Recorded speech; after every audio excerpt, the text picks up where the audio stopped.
What is up guys, Julien here of Social Vineyards, back with another wine video. This is episode 23 of the Tasting with Julien series.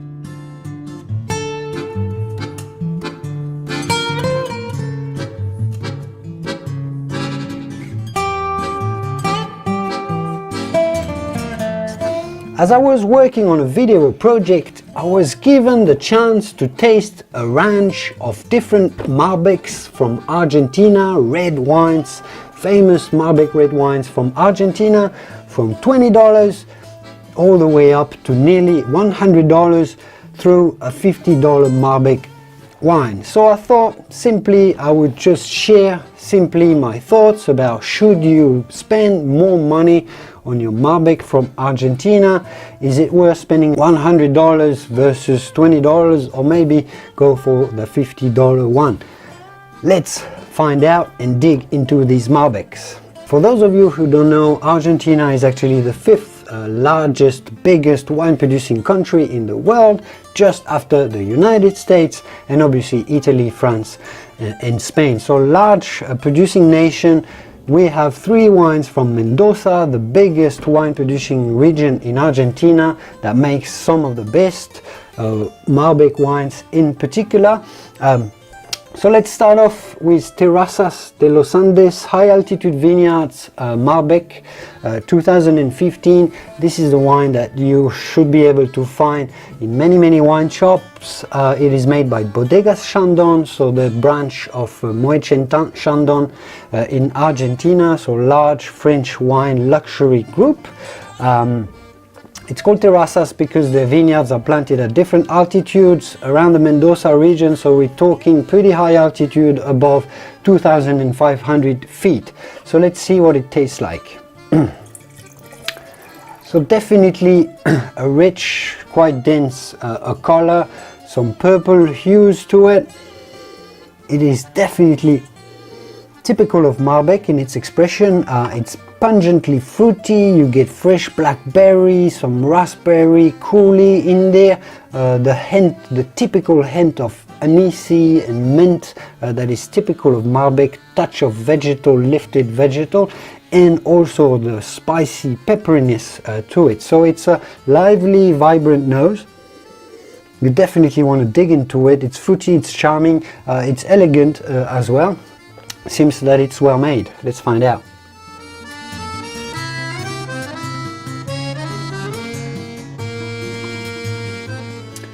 So yeah, the typical ample body, soft, relatively soft tannins to it. They are a little edgy, they are a little granulous tannins in there, but I don't mind. This makes you salivate to the finish. This makes it quite vibrant as well, savory, dry, and a bit of tension, a bit of bitterness to the finish, which will make it go well with simple and tasty foods, barbecues, pastas, rich tomato sauce pastas, this sort of rich dish. So pleasant, well-rounded wine. I would score this around 90 out of 100 points, maybe 90 plus. So I mean, for $20 you're getting a wine that starts to be quite interesting in the world-class category, low in the world-class category, but a very well-crafted wine. Juicy, dry, food-friendly, expressive, middle ground between Napa Valley, rich Merlot, Cabernet Sauvignon style, and a Bordeaux, more restrained style. So it's sort of in between the new world and old world expressions.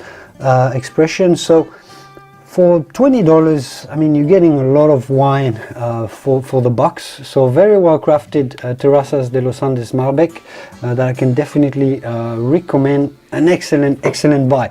But should you invest and put a little more extra bucks into your Malbec to impress your friends or enjoy yourself a bit more? Let's find out and dig into it.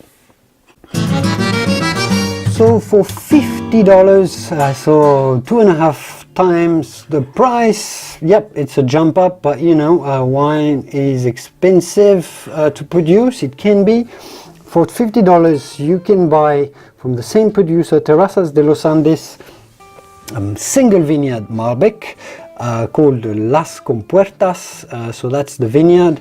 This is a 2013 cold, relatively cool vintage, so it should give us more tension, more fruity expression, because it was a cooler vintage, so less powerful, less a big body we expect from 2013. But single vineyard, what is very special about this vineyard is that it's produced from very old vines planted in 1929, ungrafted vines, so no American rootstock on the Vitis vinifera Malbec vines. So extremely old vines, high altitude, 3,000 and something feet altitude, so high altitude, very old vines, single vineyard. That sounds like a good wine. Let's find out. So definitely, as I'm pouring it, the color is much more intense. You might be able to see it. It's very, very dark. There is quite a lot of purple hues as well as the red, and when you got some red and purple, so a bit of blue, it makes the intensity of the appearance, the sight of the wine much bigger. So you're much more impressed straight away by the color than this. The nose is also straight away much deeper. Yes, you're getting the typical blackberry jam, the strawberry jam, the strawberry coulis, and the pepper and the mint that we found here. But here you're getting a lot more depth. There's a lot more going on. There's a lot more, particularly dark chocolate and dark cocoa in the aromatic profile. There's a lot more spices, sweet spices, Christmas pudding type of spices as well. It's also peppery and minty, so there's a lot going on the aromatic profile.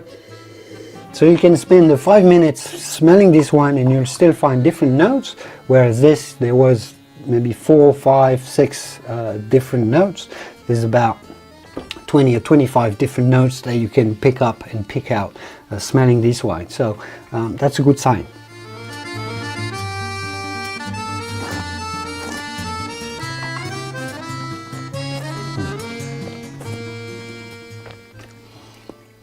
So almost a completely different universe.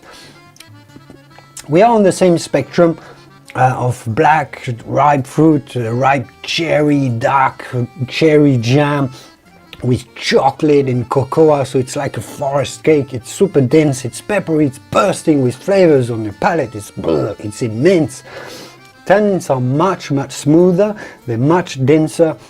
The body coats your palate subtly, but this is a big expressive wine. Old vines do that. They pack a lot of tannins, a lot of aromas, a lot of flavors that they've extracted from the ground and that they put into the wine.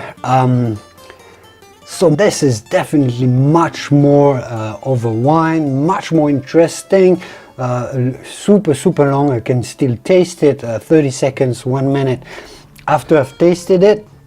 It's dry, it's saline, it's got this minerality that makes you salivate, so an extremely drinkable, powerful wine.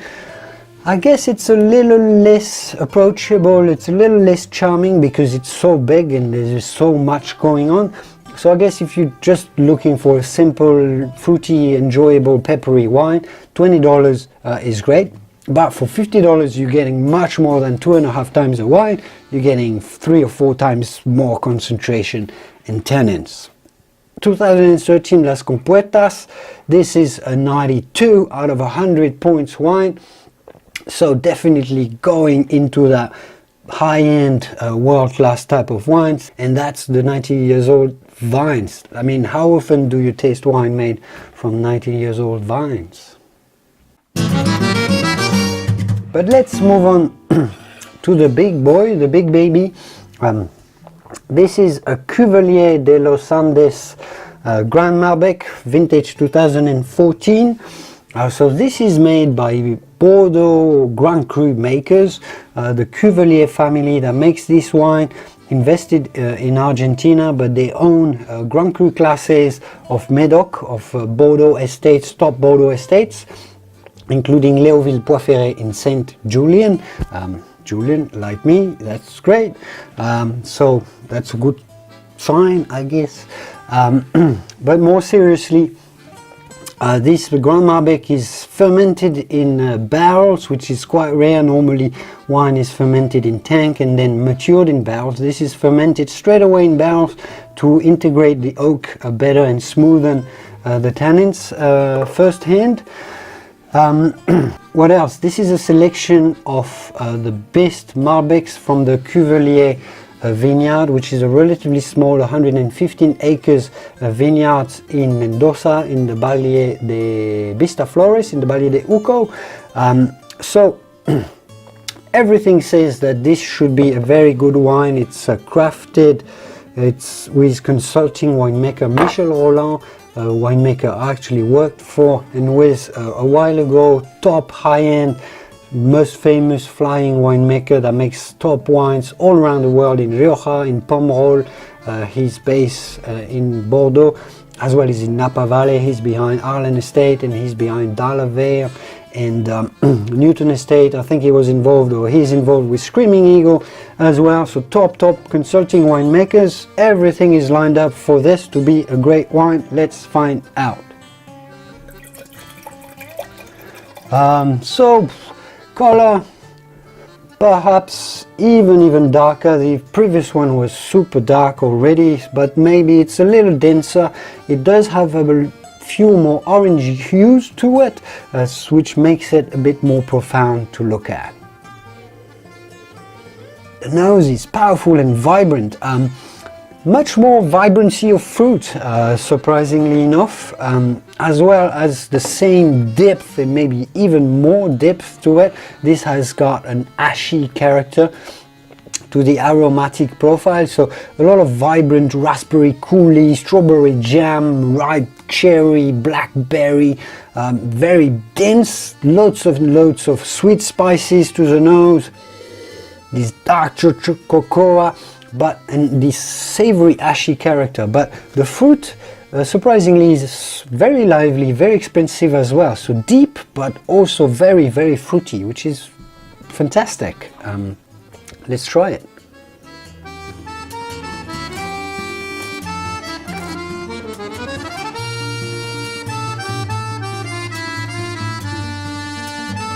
Wow. So what's striking here is the immense density of tannins, the body and the silky smooth tannins in here. It's certainly another level of density, another level of fine grain tannins. Most definitely it's much more powerful on the finish as well, and it's got this je ne sais quoi, this strange smoothness, silky, oily body and texture to it. It's almost like clay on your palate. It's very smooth, which is kind of the mark of high-end wines.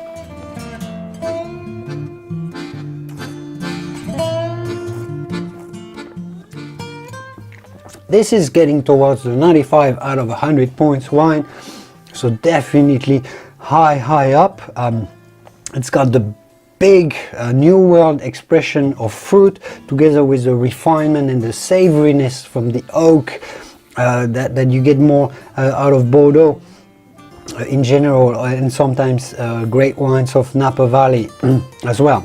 So definitely a much more denser, refined, silky smooth wine, and this is going to be a wine that you can age for much longer as well. I mean, it's 2014, it's 4 or 5 years old already, but you can definitely see this aging for another 5, 10, 15, perhaps 20 years.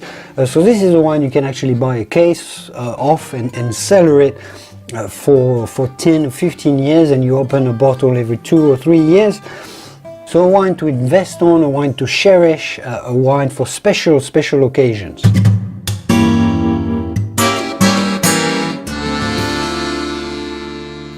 So, should you spend the extra bucks? Well, essentially for $20 you're getting as much wine for your bucks in a quality price ratio. $20 wine is definitely one that you can recommend. You're gonna get a lot of wine, a lot of enjoyment for $20. But for sure, for $50, you're getting much more complexity in a wine that you can be proud of. If you bring it at a dinner party, you can really be proud of this single vineyard if you spend your $20, and you can spend a lot more time analyzing it, and the level of enjoyment is simply more than 2.5 times higher if you know your wine and if you can appreciate the density of the old vines. Also, if you're looking for wine to try now, definitely the 2013 Las Compuertas is ready to drink now. It's great to enjoy now. It'll probably get better for the next 2 or 3 years, but it's fantastic to drink now. Cuvelier de los Andes to drink right now. It's delicious, but perhaps this is a wine to cellar. So yes, if you're looking at cellaring wine, if you're looking at loving wine and sharing it with friends and giving your friends your best, and giving them the impression that you know what you're doing when you buy wine, well, $100 and sometimes perhaps even less for such a big, massive refined wine. This is actually extremely good value if you compare this to many $100 wines out of California. This can withstand the comparison. And I actually advise bring this to blind tastings or tasting with your friends of $100 wines and see how it compares. I'm sure it'll do extremely well. Anyway, I hope you enjoyed this video about the Malbecs of Argentina. As always, there is a lot more wine tastings coming up, so make sure to subscribe so you don't miss the next episodes. We will keep learning, we will keep exploring the world of wines from the world. And hopefully I can put out this video before Christmas. If it's the case, I wish you a Merry Christmas, fantastic holidays, enjoy your wines, enjoy the family time. It's the most important thing in life, and I will see you soon in the wine world.